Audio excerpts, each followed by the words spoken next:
No, okay. So dear students, today we are going to discuss the textual questions of this poem, How to Tell Wild Animals. Last day I explained this poem. I explained line by line this poem. And today we shall be just doing the textual analysis of the textual questions, so that there will be the repetition of the things and it will help you in understanding the poem in a better way.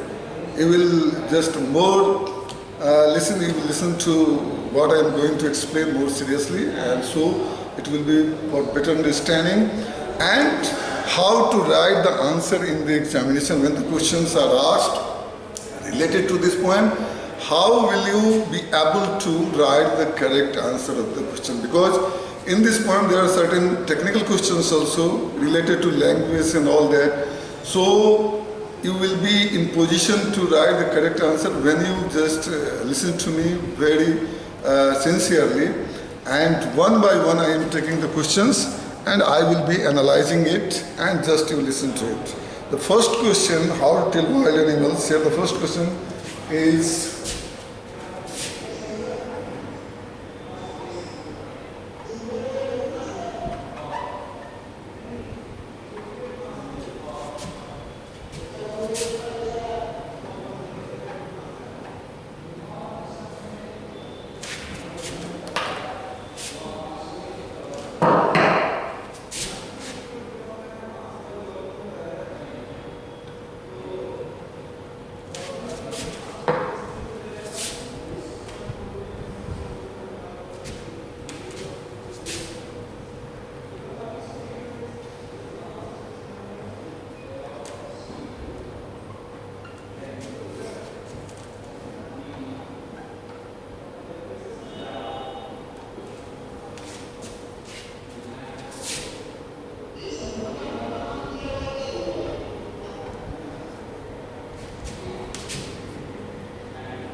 first question is, does dine really rhyme with line?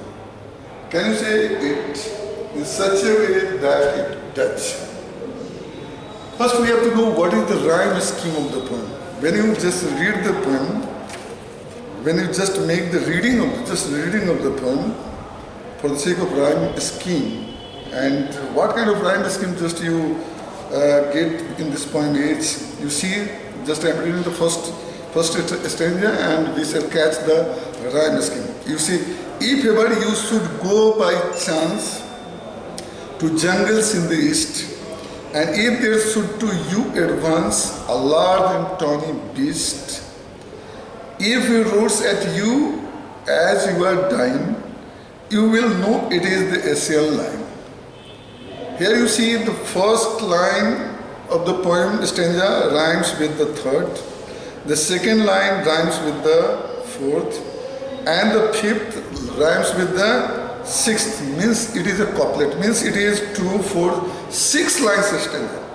In this poem, just all the stanzas are of 6 lines. The first rhymes with the third, second rhymes with the fourth, and fifth rhymes with the sixth. So the rhyme scheme of this poem will be A, B,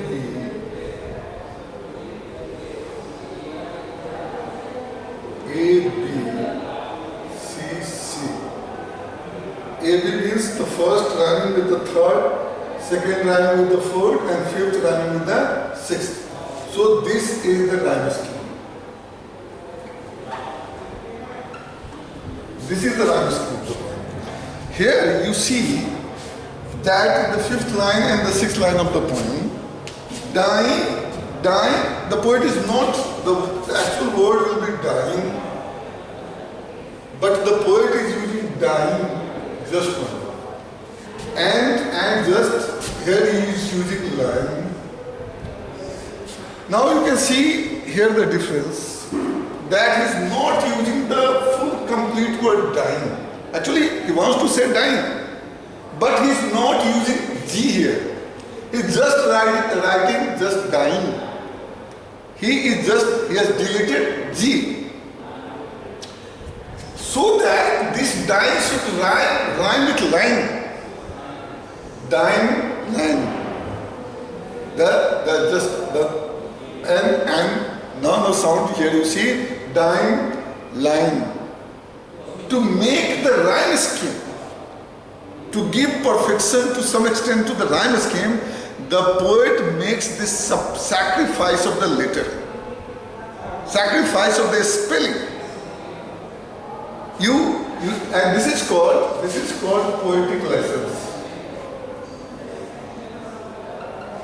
The poet has this license in order to make the music perfect, in order to make the rhyme scheme. He has the license, he has got the permission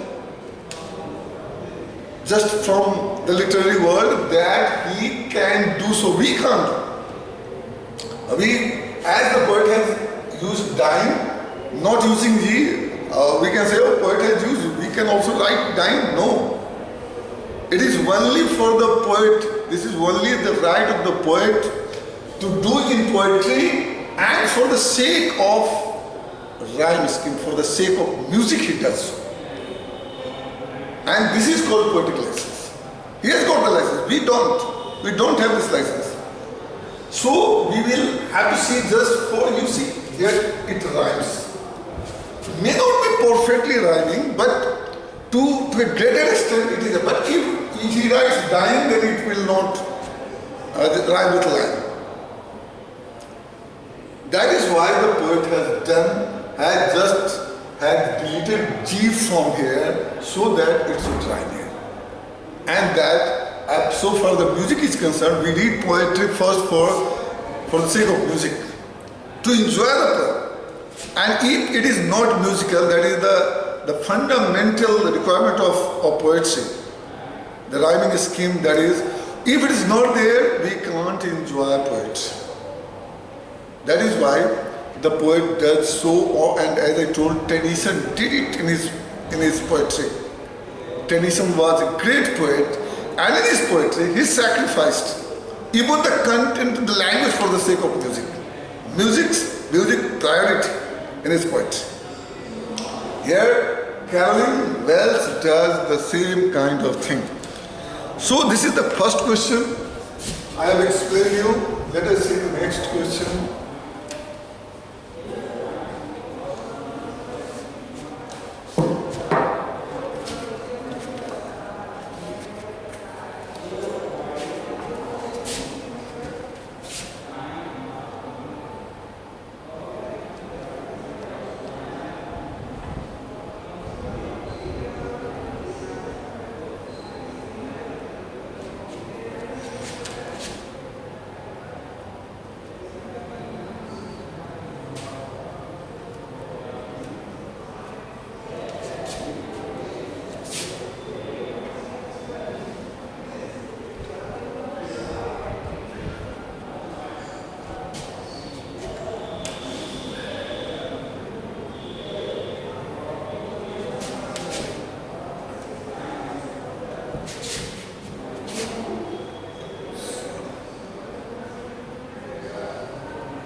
Next question, how does the poet suggest that you identify the lion and the tiger?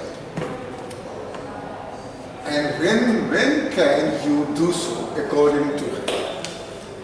This is the question, how does the poet suggest? Actually, the poet suggests a very humorous way to identify lion and the tiger.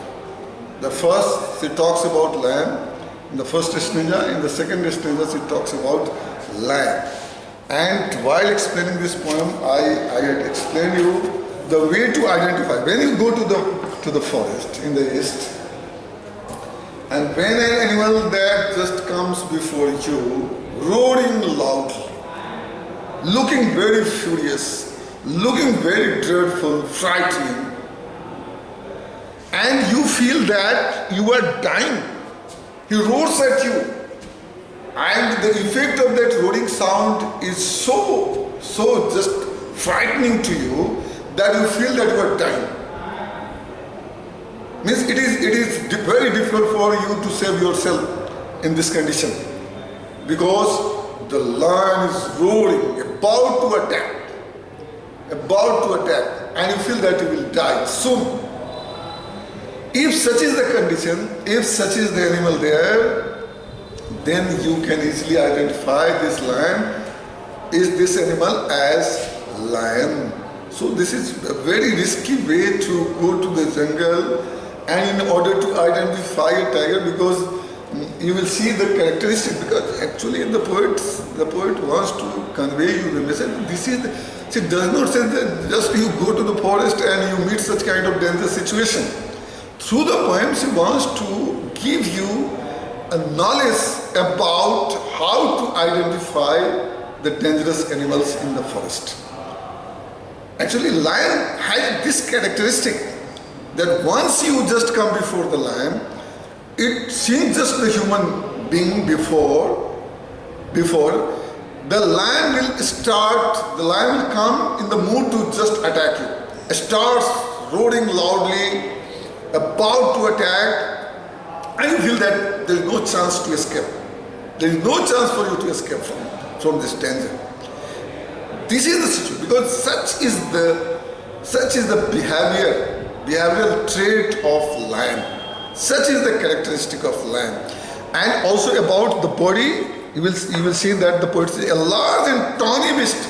If it is advancing to a very big size, and the orange-grey colored body of that creature, and just in such an attacking form, then surely it is Asian lion. This is the identification that you can make about this creature. Next, then the poet says about the Bengal tiger. And she says that while roaming and wandering you in the forest, a noble wild beast greets you. A noble, as if this creature coming from a noble family, from a royal family, and greeting you because the creature just takes it as an opportunity that you are just presenting yourself as a food to that animal. You are going to be the prey to that animal. So, with black stripes on a yellow ground, with the black stripes on the body of that creature. The body, the huge sized body with black stripes and on a yellow ground. Just notice if he eats you. And it does not roar like lion. It comes, it moves, it advances towards you very silently, without roaring loudly like the lion. This is the characteristic, the behavioral trait of the tiger. It advances towards you in a royal manner, in a manner that presents itself that it belongs to a very noble family and all that, and it is about to kill you. You feel that it is eating you. No chance to escape, no chance to escape, without making any sound, but you have no chance to escape from the clutch of this animal. And the simple rule help you learn the Bengal tiger too. This is the identification of the Bengal tiger. If you just meet such kind of character of a creature, you will come to recognize that this creature is none but Bengal tiger. This is the identification. It's clear. So you will just see the clarity and the difference between the lion, Asian lion, and the Bengal tiger. In body, in the just the color of the body and the movement, and then the attacking mood and the steps and all that. So this difference between the two, you can understand that this is the lion and this is the tiger. So this is the second question. Let us come to the third question.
So an important question is, from the language point of view, an important question is this: do you think the words left and leap in the third stanzas are spelled correctly?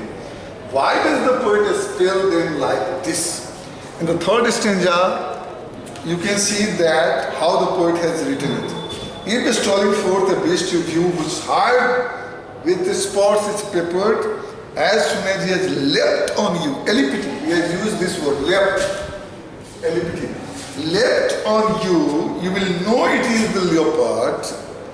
It will do no good to roar with pain. He will only leap and leap and leap. You see that he has used leapt and he has used leapt. This he has used in past, this he has used in present. But you see that the spellings are not correct. It should be actually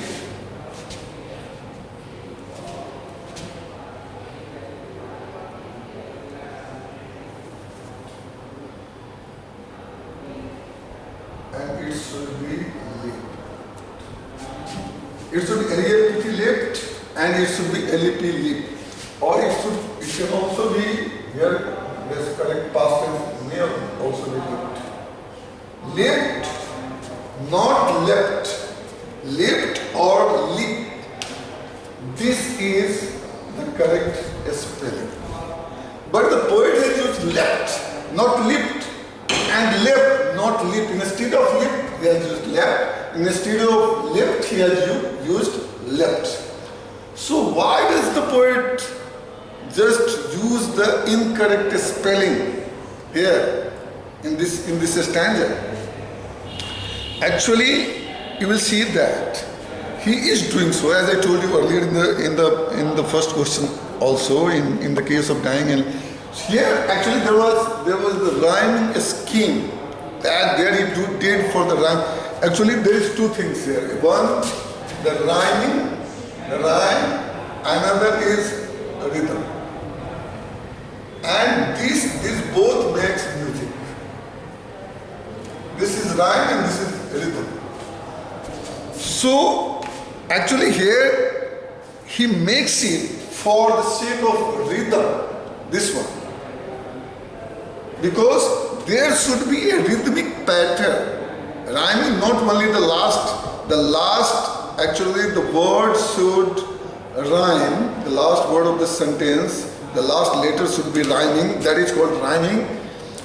But in the middle also, in the middle words of the sentence, there should also be a rhythmic pattern. Because if the words are not in rhythmic pattern, then it will not make a musical sound. This field is related, this is related to the prosody. in poetry, prosody is very important, because how music is made in poetry, this is the part of the grammar that is called prosody. So there, the rhyme and the rhythm is that even in the middle of the words, the syllables, that because the words becomes the monosyllabic, disyllabic, trisyllabic, and the sentence becomes in monometer, trimeter, or pentameter, or hexameter. They are meter. They are scanned. This is called a scanning. They are scanned in meters, and then it is seen in prosody whether the pattern, the rhythmic pattern, is there or not while reading. Because when just you read the poem, you hardly read it correctly according to the pattern of the poet as it should be, because you do not know this art of reading in a very musical or rhythmic way. So, but if you know this, then you will come to know that how actually correctly the poem is read, so that it would, while reading, it creates music. It appears to be musical. And that is why he has not used lift, but he has used left to make the rhythm. Because rhythm is very, if there is, you can just remember that when just a football match is being played, and you can hear what the commentator says, that there is not rhythm among the players. Koi rhythm nahi. Because you can see the rhythm, how the players are taking their positions and how the ball is passed to one to another, then he moves. Means there should be, if it is in rhythm, then you will see that how the ball moves towards the goal and the goal is scored. If the players are holding the ball or dribbling the ball just with a rhythm or moving forward in a rhythm. If there is no rhythm, someone is just kicking the ball this way, someone that way, passing not the word properly to another player, then means rhythm is not maintained, and then it will be just go to dustbin. It will be nothing there. It will go astray. So rhythm, if you maintain the rhythm wherever you are, then you will see the things are going in a very systematic pattern. Rhythm in life is also very important. If there is no rhythm in your life, there is no system in your life, then your life is not going in the right direction. So everywhere should be there rhythm. Here in poetry, it is very, very important to maintain the rhythm. Even in prose, rhythm, there may not be the rhyming scheme in the poetry, but there should be rhythm in the line of the prose also. Jawaharlal Nehru's actually books, if you read, or many just great writers you will read, you see that even you will feel some kind of poetry in prose as well, because of the word selection, because the use of the words. There, in prose writing, they do not make such kind of sacrifice of letters or the spelling, but they use the words in such a pattern, in such a conjugation that they create some kind of music, and you can enjoy reading prose as well. So here you will see that how the poet has made sacrifice of one letter. Just here you see that he is missing A. Here is also he is missing A. But just missing these two letters, he is doing a great job for the sake of the musical pattern of poetry. And this is praiseworthy. We have to understand it. We should not just only give our remark by saying that the poet has used wrong spelling. Okay, this is the wrong, but it is because of certain reason, a better cause, a great cause it is being done. So this should not be taken otherwise, because it is done for the musical pattern of poetry. So this question is also very important here in this poem. One question related to language here in this poem is,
difficult question here in this poem is, look at the line, novice might none plus. How would you write this correctly? Why is the poet's incorrect line better in the poem? A novice might none plus. Actually, it should be correctly written like a novice might be nonplussed. This is the correct line in place of a novice might nonplus.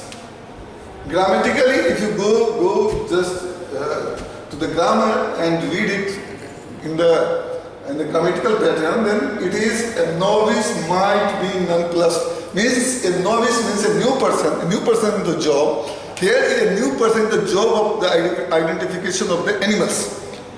So means inexperienced person might be surprised. Nonplussed means might be surprised in passive form. Might be surprised to see such about hyena or just crocodiles, actually the word I had used. So in this language, you can see a novice might be nonplussed, means might be surprised. This is what the poet wants to say here. Might be surprised, but he is using a novice might nonplussed in here also for the rhyming pattern, for the rhyming scheme. Here you say pray may nonplus thus, because the fourth line, the second line will have to rhyme with the fourth line. And the second line is, the last word is nonplus in second line. And thus in the fourth. So the nonplus will rhyme with thus. Nonplus will rhyme with thus. That is why the poet is using not nonplussed, but a novice might nonplus. And because it has to rhyme with thus, for the sake of rhyming, he has done so. This is to be understood. So these are the questions, especially the technical questions about this poem. The subject matter, the content of the poem, you have understood it very easily because it is not very difficult. It is all about the identification of animals, and you will you will have the knowledge about identification and how the musical pattern is made even at the cost of the language and spelling. This is all about this poem. Okay, thank you very much.